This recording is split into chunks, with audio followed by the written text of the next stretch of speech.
Welcome to Easy Concept. So this is the new initiative for steel structures.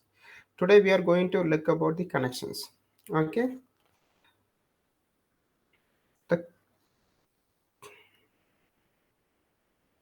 connections. The connections are the very important topic under the steel structures. Okay, so definitely you will get at least 2 mark in any of the competitive examinations. Okay, so here I have segregated these connections into some parts. The first one is permissible stresses on steel. The second one is permissible deflections. Third one is types of connections. Fourth one is yeah types of connections. Fourth one is Codal provisions, and fifth one is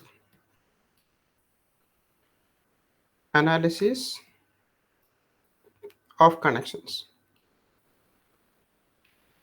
Okay, so I have segregated this entire connections into 5 chapters. Okay, in that the analysis of connection is a very big thing. So other four are very small topics. Approximately it will take around 1 hour, but this analysis of connection takes more time.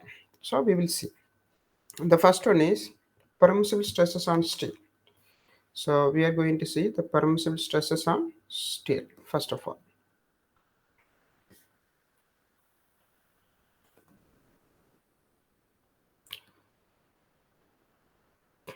Permissible stresses on steel. In that, first we are going to see working stress method. Working stress method. The permissible stresses are, we are going to see, first one is maximum permissible axial, maximum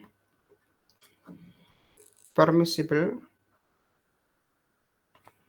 axial compression or compressive and tensile stresses is equal to 0.6 Fy. Second one, maximum permissible bending compressive and tensile stresses, which is equal to 0.66 Fy. Okay. The next one is maximum permissible bearing stress. Maximum permissible bearing stress. Maximum permissible bearing stress equal to 0.75 Fy. D, maximum permissible shearing stress. Shearing stress is equal to 0.4 Fy. Okay, so these 4 points are important. In limit state method, in limit state method, the maximum permissible stresses A, maximum permissible axial compression and tension and tension, comma, fluctual fluctual meaning bending, fluctual compression and tension, fluctual compression and tension, comma, bearing, comma, bearing stresses, which is equal to Fy divided by 1.1. So this is the answer. Okay, yeah. The next one is B. That is permissible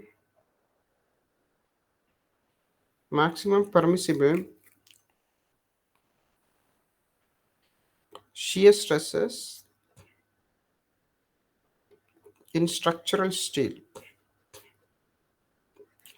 In structural steel, which is equal to Fy divided by root of 3 into 1.1.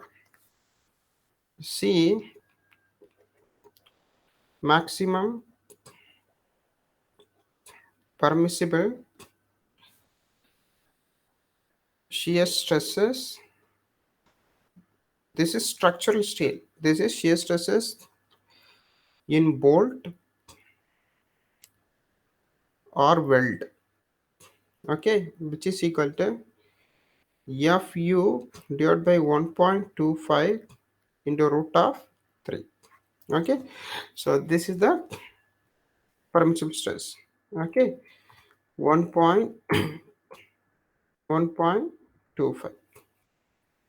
Okay, now this is about the permissible stresses on steel. Now the second one is we are going to see permissible deflections. Permissible deflections. So permissible deflection, first one, A, for simply supported beam. For simply supported beam, if the beam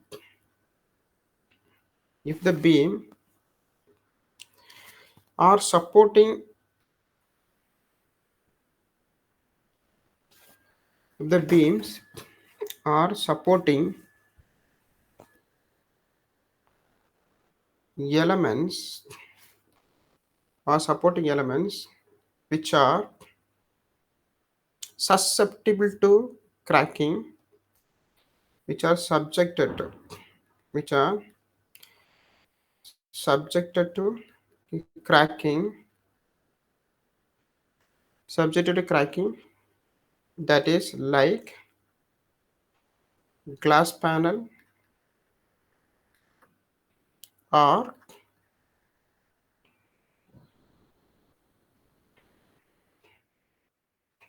glass panel fixed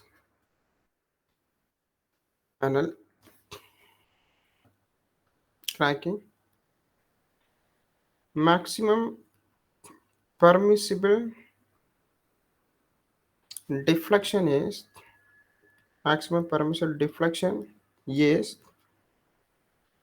equal to span by 360. So this is the first one. Okay, the second one is if the beams are supporting elements which are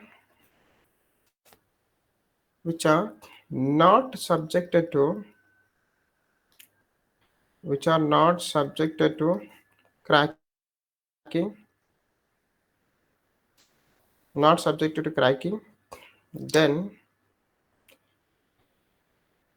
here also then maximum permissible deflection is equal to span by 300. Okay. The second one is B for cantilever. For a cantilever, so this value, above value will be doubled. Okay. Maximum permissible values are twice the above limits for respective cases. For above limits, for above, sorry, are the twice the above limits for the respective cases. Okay, that is for first case susceptible to crack, that is subject to crack. We can say span by 180 and span by 150. Okay, so this is about deflections. Okay, now third one is the types of connection. Third one is types of connections.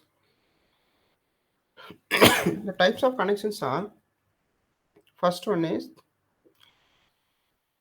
shear connections, second one is tension connection,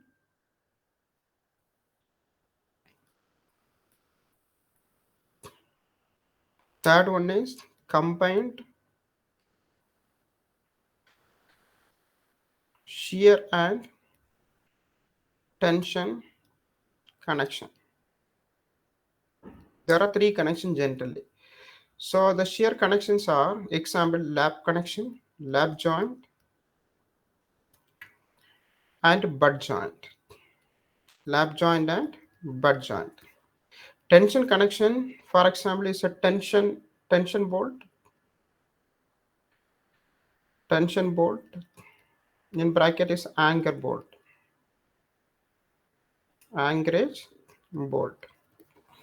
Combined shear and tension connection. The example is eccentric connections.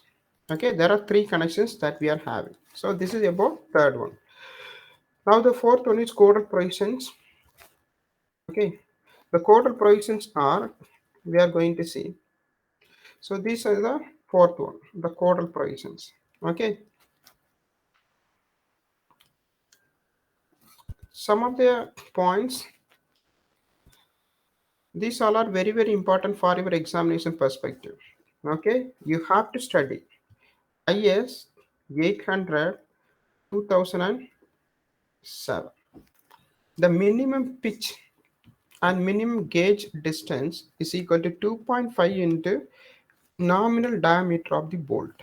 Okay, this is a nominal diameter of the bolt. First of all, let me explain what is a pitch and what is a gauge. Okay, see,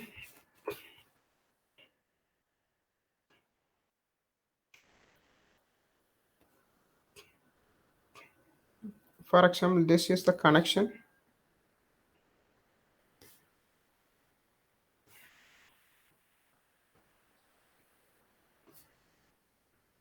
Okay,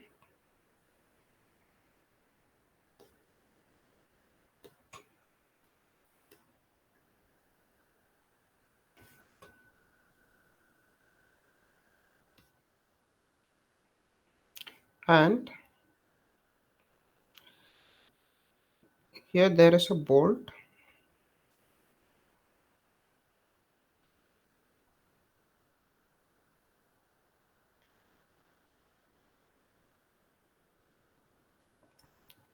The bolt are 1, 2, 3, 4, 5, 6.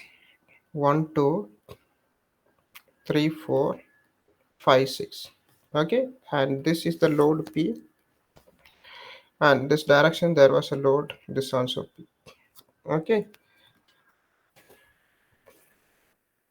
Now this is P and this also P. You know, the pitch means this distance. Pitch means it is a center to center distance between the bolt, center to center distance between the bolt in the direction of the measured in the direction of the force. This is the force direction. Therefore, the pitch also measured in the direction of the force. This is the pitch. But you know the gauge. Gauge is also a center to center distance which is measured perpendicular to the direction of the force. So which is measured perpendicular to the direction of the force. Okay. And this is called it as end distance E, and this is the edge distance. We can say this is edge distance and this one is end distance and this one is end distance, end distance, edge distance, end distance. Okay, so these all are the points that you have to keep in your mind. So pitch is measured along the direction of the force. It is defined as the center to center distance between the bolt. And gauge also, yeah, center to center distance between the bolt, but which was measured perpendicular to the force. Okay, now see the code says the minimum pitch and minimum gauge distance is equal to 2.5 into nominal diameter of bolt. Be careful, this is the nominal diameter of bolt.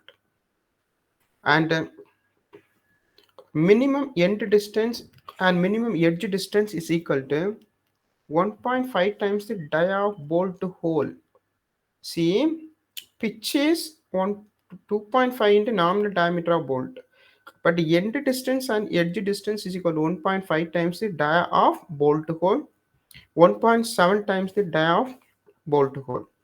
So this 1.5 times the dia of bolt to hole for machine cut elements, 1.7 times the dia of bolt to hole is for hand cut elements. Okay, but note the above two conditions are used to prevent shear, splitting and bearing failure of plate. Why we are using these two conditions? In order to take care of shearing, splitting, bearing failure of plate. So I will teach this three failure in the elaborate manner. Okay. Next one is maximum end and edge distance. It is 12T E epsilon, where epsilon is equal to 250 divided by Fy. Fy we know 250, so if you simplify this 1. So maximum end and edge distance is equal to 12 times the T, where T is the thickness of the thinner plate. Okay. Note, it is used to prevent separation of plate. Why we are using the maximum end and edge distance? In order to prevent the separation of the plate. Okay, suppose if the end distance and edge distance is more, okay, if this is the end or edge, so this distance is more, then what will happen? This plate gets separate from the original connection. So in order to prevent that separation, we are using this kind of connection, this kind of limited value. Okay, now see, the minimum value is 1.5 times the dia, right? Maximum value of edge distance is should not greater than 12 times the T. That is this one, 12 times the T. Minimum is 1.5 times the dia of hole, this one, sorry. This is the diameter of hole. Okay. Now, maximum pitch of bolt and weld in the compression zone is 12 times the T or 200 mm, whichever is less. Next one, maximum pitch of bolt and weld in tension zone is equal to 16T or 200 mm, whichever is less. Note, the above two conditions, that is 4 and 5, are used to prevent the separation of plate between the bolt. Suppose this are the bolt, this is the connection. This distance shall be limited. Why? If the distance between these two bolts are not limited, then while applying a load, this portion, okay, this portion get buckled something like that fashion. Okay, next one. If bolts are staggered and gauge distance should not greater than 75 mm, then the maximum pitch in compression zone is 18T or 300 mm, whichever is less.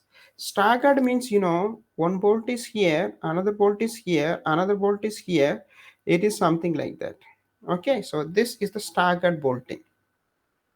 And they said this distance, the staggered bolting, the staggered gauge should not greater than 75 mm. Okay, so that's the thing. Now, maximum pitch in tension zone is equal to 32T or 300 mm, whichever is less. Now, tack bolt or weld. Here, tack bolt means these are the bolt used to connect the structural member so that they act as a single unit. This bolt will not take any structural load. Suppose there are two members that we need to connect. Okay, keep these two member acting as together, and then you have to give a tack bolt. If you give a tack bolt, then these two act together, does not act separately. So best example is in the tension member, the tension member, this is one member, this is another one member angle. Okay, tension member, the member goes perpendicular to this screen. Think about it. These two members are connected with a gusset plate. Now this is the connected leg. This is connected with the bolt. But this is the outstanding leg. These two are the outstanding leg. These two are not connected actually. So if you are not connected, then these two are act separately. So in order to avoid that acting separately, we are just using the tack bolt in order to hold it together, in order to avoid acting these two are as a separate manner. Okay, so for that purpose we are using the tack bolt, but these bolt are we are not designing properly because this bolt will not take any structural load. Okay, now maximum pitch of tack bolt for plates is equal to 32T or 300 mm, whichever is less. If the structural steel section like angle, channels, T section are used as a compression member, maximum of tack bolt is equal to 600 mm. If above steel structure members are used as a tension member, then maximum pitch is 1000 mm. Okay, you have to read this at least 4 to 5 times, then only you can able to remember these values. Okay, next one. Diameter of bolt hole. It depends upon the nominal diameter of bolt used. The diameter of bolt hole, or we can say rivet hole. Okay, rivet. For a bolt, the nominal diameter for 12 to 14, then 1 millimeter extra you have to add for calculation of diameter of hole. 16 to 24 mm, the diameter of bolt hole is equal to 2 mm extra you have to use. Greater than 24 mm, you have to use 3 mm extra. For rivet, nominal diameter less than or is equal to 25, diameter of bolt hole you have to add 1.5. So greater than 25, then you have to add 2. Note, diameter of bolt hole slightly more than the diameter of the bolt to place the bolt easily. Why we are just adding this extra in order to place the bolt easily? This is not to take care of the temperature change. Okay, so we are not using this extra space for taking care of the temperature effects, that is shrinkage and expansion. For that we are not using this, only for the purpose of easily uh, placing the bolt within the hole. Okay, so that is the meaning. Now, nominal diameter of bolt used for a plate is found from Unwin's formula. that is d is equal to 6.04 root of t, where t is equal to thickness of plate in mm in which hole is to be made, where t is the thickness of plate in which the hole is made. So nominal diameter of bolt can be found by a formula which is by Unwin's formula. So they will ask you in the examination the nominal diameter calculation by Unwin's formula d. This is the nominal diameter is equal to 6.04 into root of t. So this is about the Codal provisions.